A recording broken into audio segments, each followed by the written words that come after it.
Hi friends, welcome back to Richa kitchen. ఎప్పుడు spicy అయినా చేయడం అని ఈరోజైతే స్వీట్గా సేమియానైతే చేయబోతున్నాను.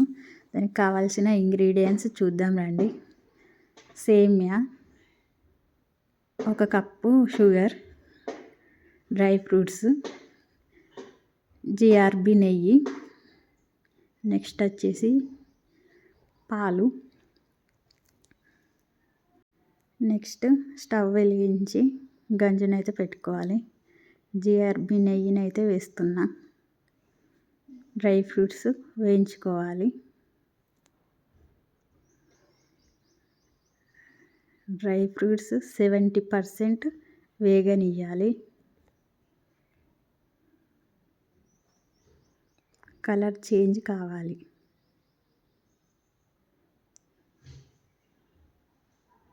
ఓకే, వేగినాయి, తీసి పక్కకు పెట్టేద్దాం. నెక్స్ట్ అదే గంజులో అదే నెయ్యిలో సేమియానైతే వేద్దాం. ఆ నెయ్యి అనేది సరిపోతుంది, మళ్ళీ వేయని అవసరం లేదు. నెయ్యి పట్టేలా సేమియానైతే మంచిగా కలపాలి.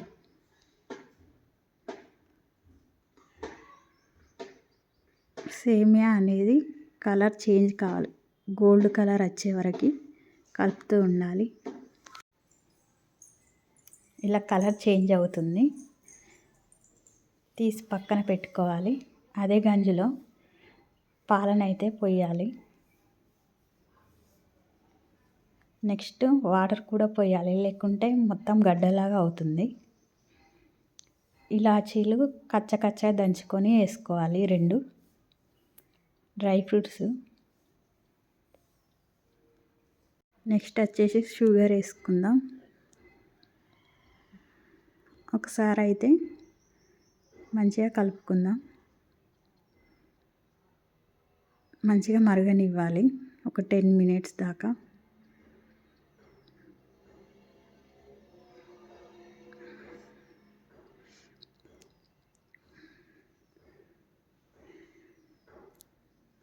నెక్స్ట్ వేయించుకున్న సేమియాని అయితే వేసుకుందాం. ఒక 20 minutes దాకా ఉడకనిద్దాం. ఇట్లా మంచిగా ఉడుకుతుంది. కొంచెం లూజ్గానే చేసుకోవాలి, లేకపోతే గడ్డలాగా అవుతుంది బాగా ఉడికితే. అంతే, ఈజీ. సేమియానైతే రెడీ అయిపోయింది. సబ్స్క్రైబ్ అయితే చేసుకోండి మన ఛానల్.